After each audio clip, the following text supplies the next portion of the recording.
Ambassador Thexnari stood at the massive viewing window of Nexus Station, watching ships arrive from across the galaxy. His 4 eyes tracked each vessel with the practiced attention of someone who had survived 3 decades of galactic politics. Today's summit would determine trade routes through the valuable outer spiral territories, and every major power had sent their finest. The Valorian battlecruiser gleamed like a jewel against the stars, its escort fighters moving in perfect formation. Thexnari felt pride watching his people's display of military might. The Kron transport arrived next, massive and angular, designed more for intimidation than beauty. Behind it came the elegant Mentari vessel, its psychic-powered engines leaving trails of blue energy. Each ship that docked brought with it the galaxy's most elite protection forces. The Valorians emerged in their traditional crystal armor, weapons that could cut through steel humming at their sides. The Kron guards were walking fortresses, their genetic modifications turning them into living tanks. The Mentari floated in their containment suits, minds capable of crushing enemies without lifting a finger. Then came the human ship. Thexnari blinked all 4 eyes in confusion. The human diplomatic vessel looked almost ordinary. No intimidating design, no show of force, no escort fighters. It simply glided to the docking bay like any civilian transport. When the airlock opened, Ambassador Sarah Chen stepped out with a warm smile, nodding politely to the station officials who greeted her. Behind her came 6 humans wearing simple black uniforms. No armor, no visible weapons, no enhancement devices or implants. They looked like they could be teachers or shopkeepers rather than elite diplomatic guards. "This has to be a joke," Thexnari muttered to his aide, a young Valorian named Kex Tar. "Where are their real guards?" Kex Tar checked his datapad, scrolling through the diplomatic manifests. "Sir, according to the official documents, these are their guards. The files list them as the Human Diplomatic Protection Unit."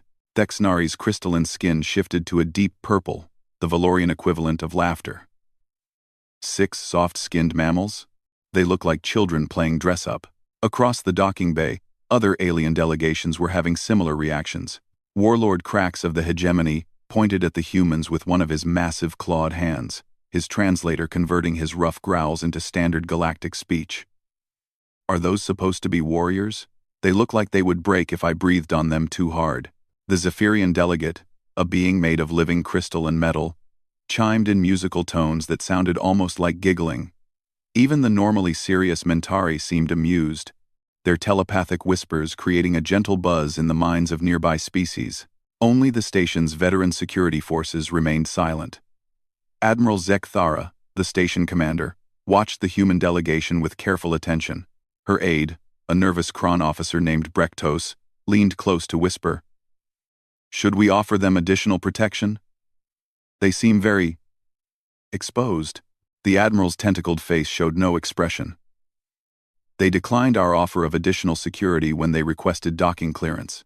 But Admiral, what if something happens? These trade negotiations are always tense.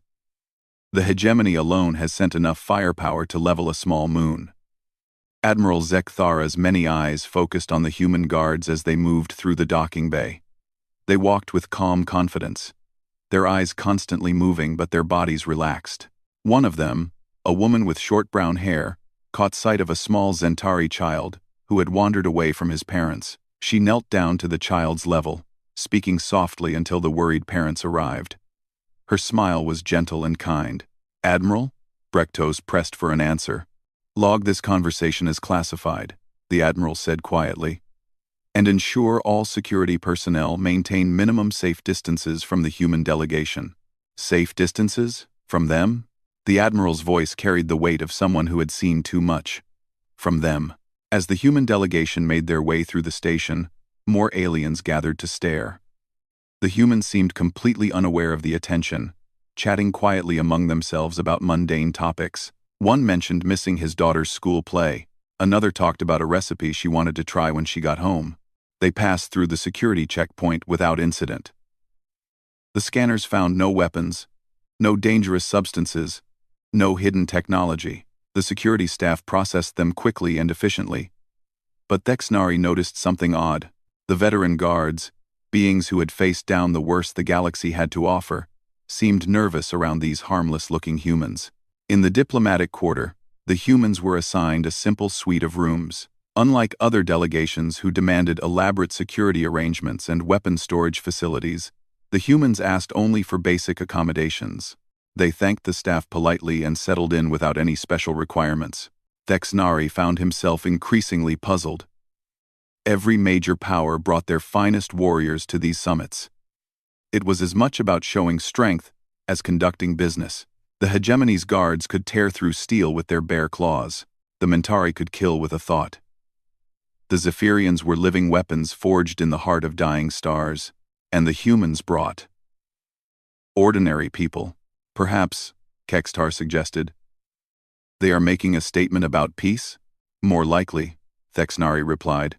They are showing how little they think of the rest of us. Sending unprotected civilians to a gathering of the galaxy's most dangerous beings is either incredible stupidity or incredible arrogance. That evening, as delegations gathered for the opening reception, the contrast became even more stark. Alien guards stood at attention in full battle gear, weapons gleaming, enhancement devices humming with barely contained power. The human guards stood quietly along the walls, hands clasped behind their backs, looking for all the world like museum security watching over priceless artifacts. Several alien diplomats made jokes about the defenseless humans. Others wondered if humanity was trying to insult the other species by showing such casual disregard for the traditional displays of strength. But in the station's security center, Admiral Zekthara was reviewing files marked with the highest classification codes in the galactic database. Her face grew more grim with each page she read. "Sir," one of her officers approached cautiously. "Should we perhaps warn the other delegations about?" "About what?" The Admiral cut him off sharply. "That they're sharing a station with the most dangerous beings in the galaxy? That would cause a panic. But if they knew, they would evacuate immediately and this summit would collapse." The Admiral closed the files and sealed them away. Better they learn gradually, assuming they survive the lesson. Outside in the reception hall, the humans continued to stand their quiet watch, looking like the most harmless people in the galaxy. None of the alien guests suspected that they were standing in the presence of living weapons that chose, through tremendous effort of will, to appear as gentle as lambs. 3 days into the summit, the negotiations had grown heated. The conference room buzzed with tension as delegates argued over mining rights in the mineral-rich outer spiral territories. Ambassador Chen sat calmly at the human delegation table, occasionally making notes but mostly listening to the increasingly aggressive exchanges between the other species. Warlord Krax slammed his massive fist on the table, causing several smaller delegates to jump. His translator unit struggled to keep up with his rapid, angry growls. The hegemony has held those territories for 2 centuries. We will not be pushed out by soft-skinned newcomers who think they can waltz into our galaxy and claim our resources. Ambassador Thexnari's crystalline skin flashed angry red. Those territories belonged to the Valorian Confederation long before your people crawled out of their caves. We have historical claims dating back 4 centuries. The Mentari delegate's telepathic voice whispered through everyone's minds, cold and cutting. Historical claims mean nothing. The strong take what they can hold. The weak lose what they cannot protect. Through it all, the human guards stood silently along the walls. The woman with short brown hair, who had been kind to the lost child days earlier, watched the proceedings with calm eyes. Her name tag read, Guard Martinez. Next to her stood a tall man, whose tag said, Guard Johnson. Neither showed any reaction to the growing hostility in the room. Krax noticed their stillness and felt his anger spike higher. These soft creatures dared to show no fear in the presence of a hegemony warlord. His personal guard, a massive warrior called Threx Dan, wore full-powered armor that made him look like a walking tank. Genetic modifications had turned him into something barely recognizable as the same species as Krax. Enhanced muscles, reinforced bones, and cybernetic implants made him a living weapon. Look at them, Krax snarled, pointing at the human guards, standing there like statues. Do they even understand what real power looks like? Ambassador Chen finally spoke. her voice gentle but clear. "Warlord Krax, perhaps we could focus on finding solutions that benefit everyone?" Krax's laugh was like grinding metal. "Solutions? Little human, you sit here with your pet mammals while real warriors discuss the fate of worlds. What could you possibly contribute?" Quote, the temperature in the room seemed to drop several degrees. Not literally, but every experienced security professional suddenly felt the change. Admiral Zekthara, monitoring from the security center, leaned forward in her chair. "Sir," her aide whispered. "Should we intervene?" "Not yet," the admiral replied, but her many hands were already moving over the emergency controls. Back in the conference room, Krax stood up to his full height, nearly 3 meters tall, and gestured for Thrextan to follow him. "Let me show these humans what real strength looks like." Thrextan moved with surprising grace for something so massive. His powered armor hummed with energy, and weapons systems glowed softly along his arms and chest. He walked straight toward Guard Martinez, who didn't move from her position along the wall. "You," Thrextan's voice rumbled through his armor's speakers, "you stand in the presence of your betters. Kneel." Guard Martinez looked up at the towering alien warrior. She was barely tall enough to reach his chest, and probably weighed less than one of his armored legs. "Sir, please return to your delegation area." Thrextan laughed, the sound echoing through his helmet. "Please? You say please to me?" He stepped closer, using his size to try to intimidate her. "I am Thrextan, first guard of the Hegemony Warlord. I have killed things larger than your entire species." "Sir," Martinez repeated calmly, "please step back." That's when the station's emergency lighting kicked in. Amber warning lights began flashing throughout the conference room. The gentle background hum of the air recycling system seemed to pause for a moment. Thrextan, interpreting the lights as some kind of malfunction, decided to press his advantage. "Your little station can't even keep its lights working properly. How pathetic." He reached out with one armored hand and shoved Martinez hard in the shoulder. The moment his hand made contact, everything changed. The station's AI voice cut through all conversations, with an announcement that made every experienced soldier in the room freeze. "Attention!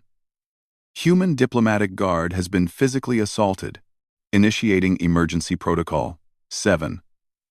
All non-essential personnel must evacuate the immediate area immediately. Security lockdown now in effect." The other alien delegates looked around in confusion. Protocol 7? What was Protocol 7? But the station's veteran security staff didn't hesitate. They began moving quickly toward the exits, their faces showing something that looked very much like fear. Thrextan stared down at the small human woman. She hadn't moved from where his shove had pushed her back half a step.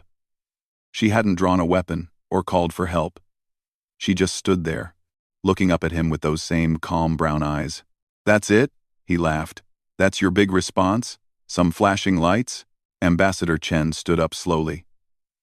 "Thrextan of the Hegemony, I strongly suggest you apologize to Guard Martinez and return to your delegation immediately." "Apologize?"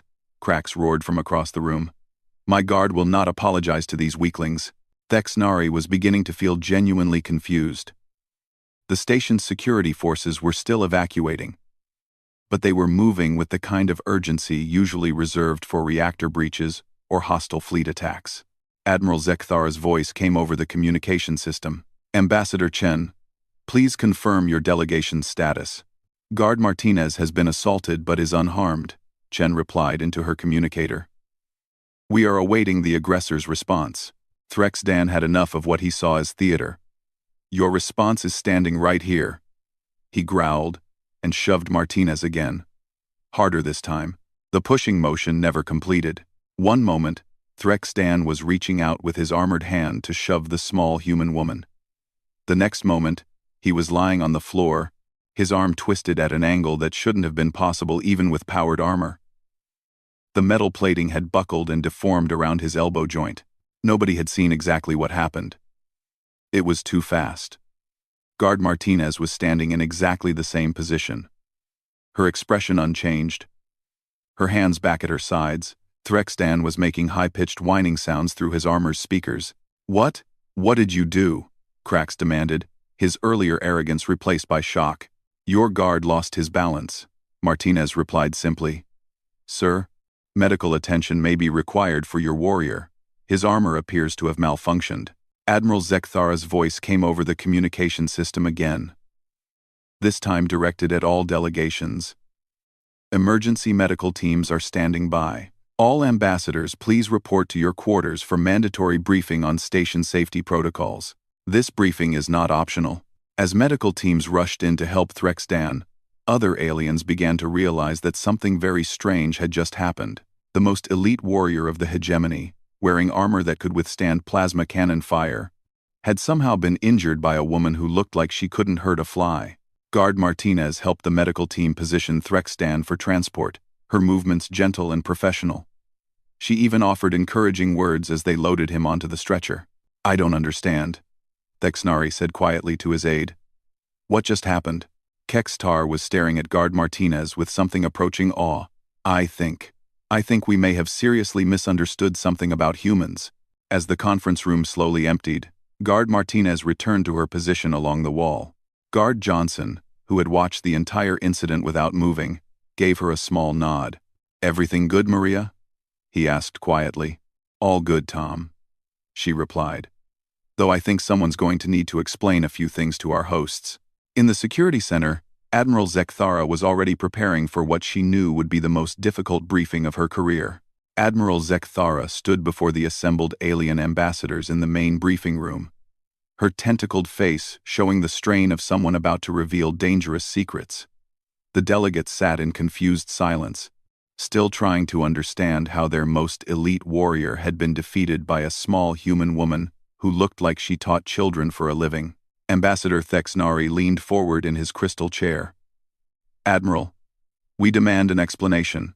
My security chief has reviewed the footage 17 times and still cannot determine what weapon the human guard used." "That's because she didn't use a weapon," Admiral Zekthara replied quietly. "She is the weapon." The room erupted in confused chatter. Warlord Krax, still shaken by his guard's humiliation, slammed his fist on the table. "Impossible. Threxdan's armor can withstand direct hits from military-grade weapons. No soft-skinned creature could damage it with bare hands."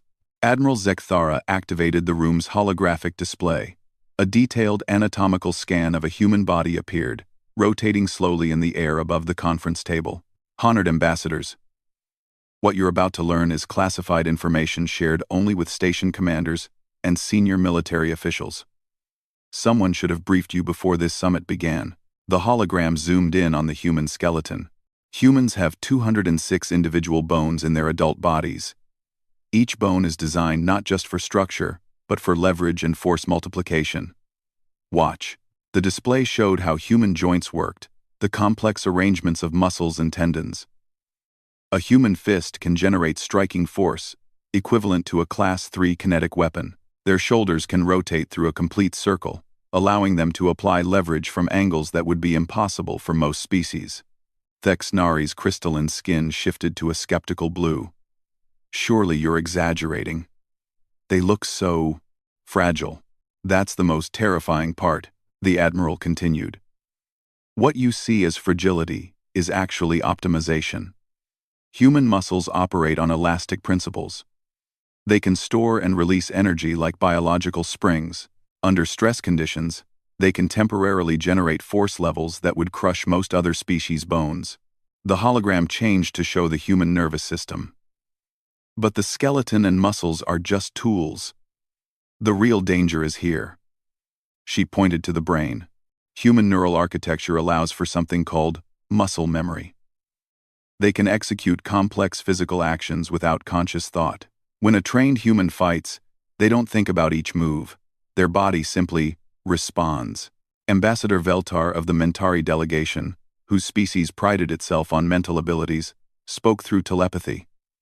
"Surely their minds cannot match ours in processing speed." Admiral Zekthara's expression grew even more grave. "Their reaction times are faster than most combat computers.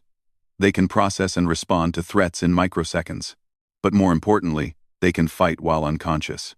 The room fell silent. "I don't understand," Thexnari said slowly. Human combat training programs their bodies to respond to threats automatically. They can be asleep, drugged, or even medically unconscious, and still defend themselves effectively. Their nervous system has multiple backup processing centers, damage their brain, and their spinal cord continues fighting. Damage their spinal cord, and individual nerve clusters can still coordinate defensive responses. The hologram showed cross-sections of human organs.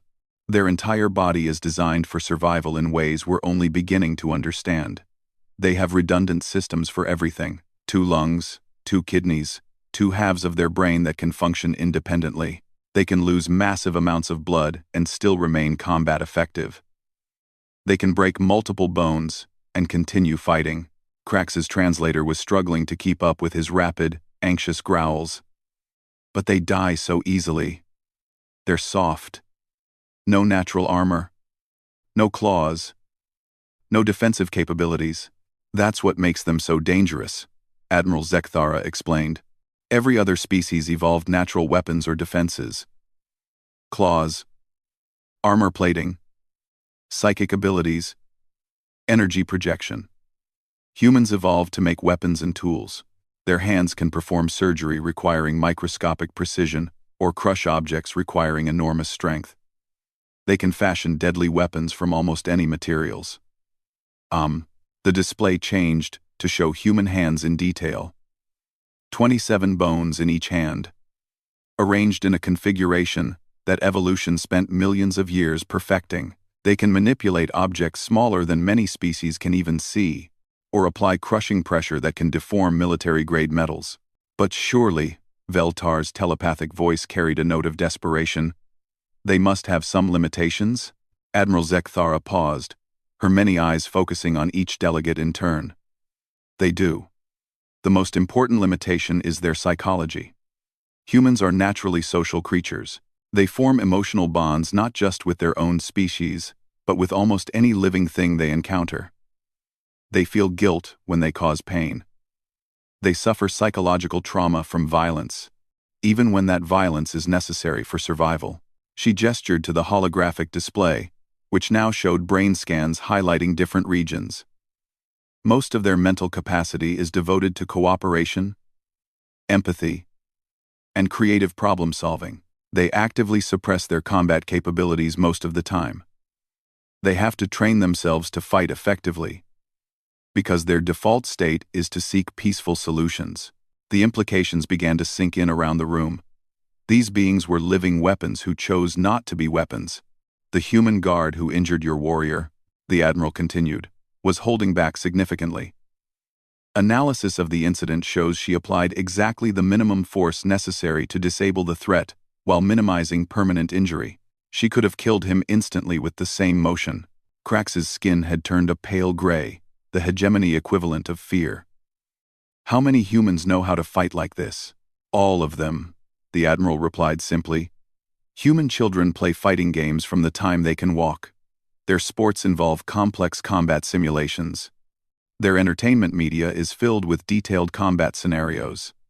Even their most peaceful professions require physical coordination that would qualify as elite military training for most species. She brought up footage from human colonies. Children playing games that looked innocent, but involved complex tactical thinking, physical coordination, and split-second decision-making. They call it tag and hide and seek and capture the flag, the Admiral explained. We call it advanced military training that begins in early childhood. Ambassador Thexnari was beginning to understand the true scope of what they were dealing with. The woman who defeated Thrextan. What was her background before joining the diplomatic corps? Admiral Zekthara checked her files. Guard Martinez was an elementary school teacher. She specialized in managing 25 human children between the ages of 5 and 7 in an enclosed space for 6 hours daily. The silence that followed was deafening. She considers this job relaxing, the Admiral added quietly. Veltar's telepathic whisper barely registered in the minds of those present. What have we gotten ourselves into? You've entered into diplomatic negotiations with a species that could conquer the entire galaxy if they wanted to, Admiral Zekthara replied. The only thing stopping them is that they don't want to hurt anyone. She deactivated the holographic display and faced the stunned delegates. That is why human diplomatic guards arrive without weapons. Not because they're defenseless, but because their bodies are weapons of such devastating potential that allowing them to carry additional armaments would be considered a war crime by galactic law.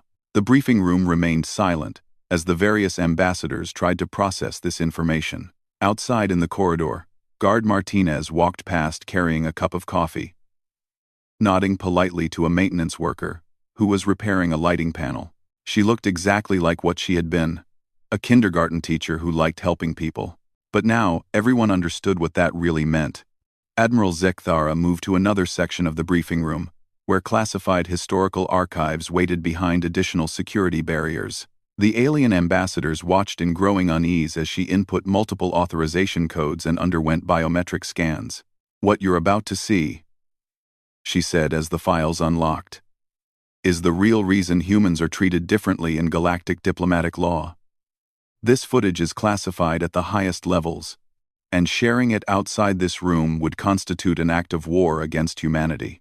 The first holographic display showed a star map from 60 years ago, with shipping routes and colony markers scattered across several sectors. When humans first achieved faster-than-light travel, they were classified as a minor species. Our xenobiologists studied them from a distance and concluded they were soft, weak, and dependent on tools for survival. The galactic community decided they would make ideal trading partners, useful but not threatening. Thexnari leaned forward. What changed that assessment? The hegemony decided to establish dominance early. Admiral Zekthara's voice carried the weight of old pain. Warlord Vexthak, Krax's predecessor, ordered an attack on a human colony transport to demonstrate galactic hierarchy. The plan was simple. Board the ship, defeat the humans easily, and establish the hegemony as their natural superiors. The display changed to show the colony ship Aurora's Dream, a peaceful vessel designed for transporting families to new settlements. The ship carried 847 human colonists, including 312 children. It had minimal defensive capabilities and no military escort. Intelligence reports indicated the crew would surrender immediately. When faced with superior force, Krax's breathing grew rapid and shallow. What happened?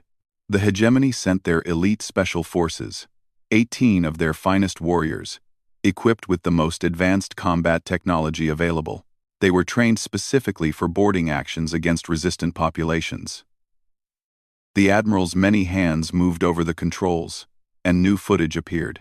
This is from the security cameras aboard Aurora's Dream. The footage was recovered 6 months later by a joint galactic investigation team. The holographic display showed the interior of the colony ship.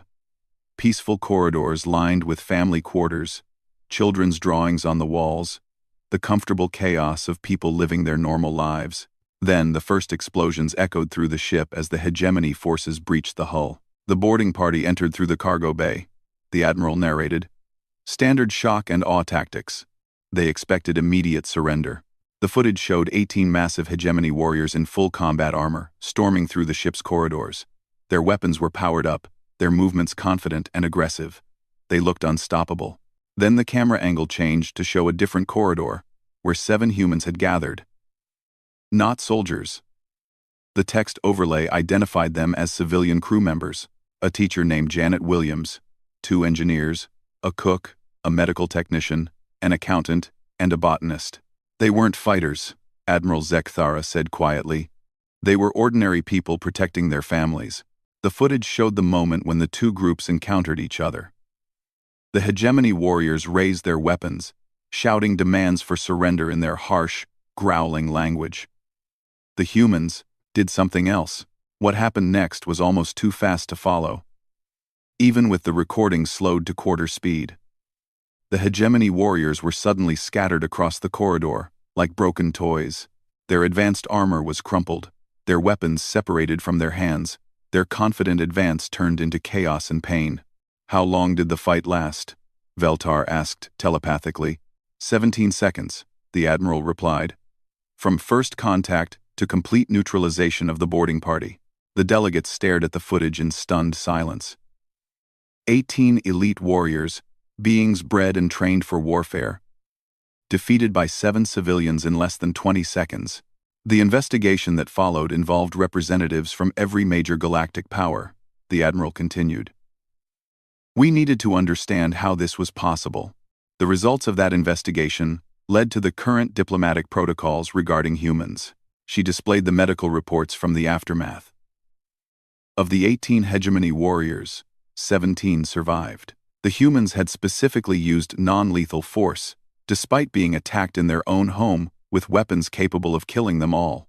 Non-lethal? Crax's translator struggled with his shocked whispers. The medical analysis showed that every injury was precisely calculated. Joints dislocated to disable but not permanently damage. Pressure points struck to cause unconsciousness without brain trauma. The human crew members had actively worked to minimize permanent harm to their attackers. The Admiral brought up another set of files. When our investigation team interviewed the surviving hegemony warriors, their reports were disturbing. They described feeling like they were fighting ghosts. The humans moved in ways that seemed to defy physics. They anticipated attacks before they were made. They turned the warriors' own strength and momentum against them. She paused, studying the faces of the assembled diplomats. But the most chilling part of their testimony was this. The humans were talking to each other throughout the entire encounter. Not battle cries or tactical commands. They were asking about each other's safety, apologizing for the violence, and expressing concern for their attackers' well-being. Concern. Thexnari's crystalline skin had shifted to a pale, shocked white. Thexnari's. Direct quote from the botanist, Dr. Sarah Kim. I hope I didn't hurt that big fellow too badly. His armor looked expensive. This was said while she was restraining a warrior twice her size who had just been trying to kill her. The holographic display changed to show the aftermath in the ship's medical bay. The same humans who had defeated elite soldiers were now providing medical care to their attackers, working alongside the ship's doctor to stabilize injuries and ensure no permanent damage had occurred. The investigation concluded that humans represent the most dangerous species ever encountered by galactic civilization, the Admiral said. Not because they're aggressive or militaristic, but because they're not. They have the capability to destroy any military force in the galaxy, but they choose restraint. They could conquer worlds, but they prefer to trade. They could rule through fear, but they want to make friends. She gestured to a new display showing population statistics. There are approximately 12 billion humans spread across their colonies. Conservative estimates suggest that if they decided to become aggressive, they could defeat every other species in the galaxy within a standard year. But why don't they? Ambassador Veltar's telepathic voice was barely a whisper. Because they don't want to hurt anyone.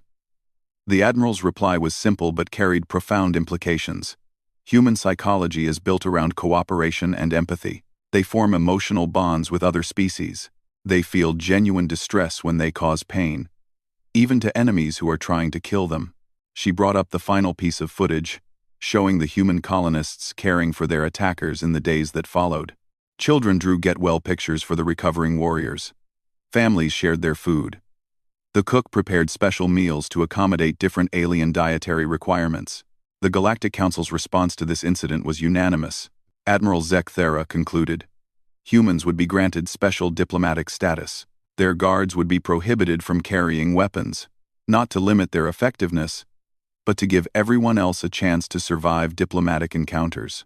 The Accords of 2387, Thexnari said quietly. Recognition dawning. The treaty that established human diplomatic immunity wasn't signed out of respect, the Admiral confirmed. It was signed out of terror. Terror that someone might accidentally provoke these gentle giants into showing their true capabilities. Crax's voice was barely audible through his translator. We've been calling them weak for 60 years. And they've been letting you, the Admiral replied. Because they understand that the galaxy needs to feel safe around them. They deliberately appear harmless because they care more about others' comfort than their own dignity. The room fell into thoughtful silence as the implications settled in. Outside, human guards continued their quiet watch, looking for all the world like the most ordinary people imaginable. but now everyone understood the tremendous effort of will it took to maintain that appearance. One final thing, Admiral Zekthara added as she secured the classified files. The teacher I mentioned, Janet Williams? She left detailed notes about the encounter in her personal journal. Her biggest concern wasn't the attack or the fighting. She was worried about how the incident might affect the children who witnessed it. She looked around at the assembled delegates. That's what we're dealing with. Beings who could end civilizations. Worrying about children's feelings. 2 hours after the briefing ended, Ambassador Thexnari found himself walking slowly through the diplomatic quarter, seeing everything with new eyes. The corridors that had seemed safe and familiar now felt different. Knowing what he now knew about the quiet humans who stood watch in the shadows, he paused outside the human delegation's quarters, where Guard Martinez sat reading a book on a simple chair. She looked up as he approached and smiled, the same warm, genuine smile he had seen her give to the lost child days ago. "Can I help you with something, Ambassador?" she asked, marking her place in the book and setting it aside. Thexnari noticed the title, Elementary Teaching Methods, Building Confidence in Young Learners. His 4 eyes focused on her face, trying to reconcile this gentle woman with the terrifying revelations he had just learned. "I wanted to apologize," he said carefully. Guard Martinez tilted her head slightly. "What misunderstanding was that, sir? I thought you were defenseless." Thexnari's crystalline skin shifted to a deep blue, showing his embarrassment. "I thought humans sent you here as some kind of insult to the rest of us." Her laugh was soft and genuinely amused. "Oh, that. Yes. We get that reaction a lot. Please, sit down if you'd like. Would you care for some tea?" "I was just about to make some." Thexnari found himself accepting the offer, sitting in a chair that seemed too small and delicate for his crystalline frame. Guard Martinez moved to a small kitchenette area and began preparing tea with practiced ease. "Can I ask you something?" Thexnari said as she worked. "When Threxdan pushed you, you could have killed him, couldn't you?" Martinez paused in her tea preparation, considering the question. "Yes," she said simply. "But why would I want to do that?" He was scared and acting out. "Haven't you ever had a student who got aggressive when they felt cornered?" "A student?" Threxdan reminded me of Tommy Morrison. She continued preparing the tea, her movements calm and practiced. "Third grader I had about 6 years ago, big for his age, used to being the toughest kid around. When he met something he couldn't understand or control, he'd lash out physically." Thexnari stared at her. "You're comparing a hegemony elite warrior to a human child?" "In terms of emotional response, yes." Martinez brought him a cup of tea, the liquid steaming gently. Tommy was scared of looking weak in front of the other kids. Threxdan was scared of looking weak in front of his commander. Same fear, same response pattern. But Tommy Morrison wasn't wearing powered armor and trying to seriously hurt you. Martinez sat down across from him, cradling her own cup. "Tommy broke my nose once during a particularly bad episode. The intent to hurt was the same, the capability was different, but I handled both situations the same way, which was minimum necessary force to stop the harmful behavior, followed by making sure everyone was okay and nobody felt humiliated." She sipped her tea thoughtfully. "Tommy became one of my best students after that. We just had to help him understand that being strong doesn't mean hurting people." Thexnari tried to process this. According to the briefing, this woman was a living weapon capable of devastating destruction. Yet she spoke about violence the way others might discuss gardening problems. "The Admiral showed us footage of the Aurora's dream incident," he said quietly. "Your people, they were protecting children?" Martinez's expression grew more serious. "Yes. Children were aboard that ship. When someone threatens children, humans respond. Differently how?" She was quiet for a long moment, staring into her tea. "Humans have many psychological limitations on violence. We feel guilt. We hesitate to cause pain. We prefer peaceful solutions. But when children are threatened, most of those limitations disappear temporarily. You become more dangerous when protecting children? We become what we need to be, she corrected gently. The people on Aurora's dream weren't warriors. They were parents, teachers, caregivers. But they were parents, teachers, and caregivers who would do absolutely anything to protect their kids. Thexnari remembered the footage. The 7 humans moving with impossible speed and precision. That's terrifying. It's supposed to be, Martinez agreed. Evolution gave us that response for a reason. Children can't protect themselves, so adults become willing to do whatever is necessary to keep them safe. Before Thexnari could respond, Guard Johnson appeared in the doorway. Maria, sorry to interrupt, but we've got a situation in the Kron delegation quarters. Martinez immediately stood up, her relaxed demeanor shifting to professional alertness. What kind of situation? Medical emergency. One of their younglings is having some kind of allergic reaction to something in the station's air recycling system. Their medical staff is overwhelmed. Without hesitation, Martinez grabbed a small bag from a nearby shelf. I'm trained in emergency pediatric care for non-human species. Let's go. Thexnari followed them through the corridors, watching as other station personnel cleared the way. When they reached the Kron quarters, they found chaos. The massive alien child, still larger than most adult humans despite being only a few years old, was struggling to breathe while his parents and the medical staff tried different treatments. Martinez moved into the scene with calm efficiency. She spoke softly to the parents in basic Kron language, her pronunciation careful but understandable. She examined the youngster with gentle hands, her touch somehow calming the frightened child, even though she was a member of a completely different species. The reaction is to trace metals in the air recycling filters, she said to the medical team after a few minutes. Common in Kron younglings when they're away from their home environment for the first time. The treatment is straightforward, but you need to adjust for his age and stress levels. Working alongside the Kron medical staff, she guided them through the treatment process, explaining each step and making sure everyone understood what they were doing and why. Within 20 minutes, the youngster was breathing normally and even managed a small smile for the strange little human who had helped him feel better. As they left the Kron quarters, Thexnari walked beside Martinez in contemplative silence. Finally, he spoke. That child could have accidentally injured you quite seriously in his panic. Yes, she agreed. Kron younglings don't have full control over their strength yet. But he was scared and couldn't breathe. Of course I was going to help. Even though he was potentially dangerous to you? Martinez looked at him with surprise. He was a frightened child who needed help. Nothing else mattered. They walked further in silence before Thexnari asked the question that had been bothering him since the briefing. Guard Martinez, if humans are as dangerous as the Admiral says, why do you work so hard to appear harmless? She considered this carefully before answering. Because being feared isn't the same as being respected. We don't want other species to be afraid of us. We want to be friends with everyone.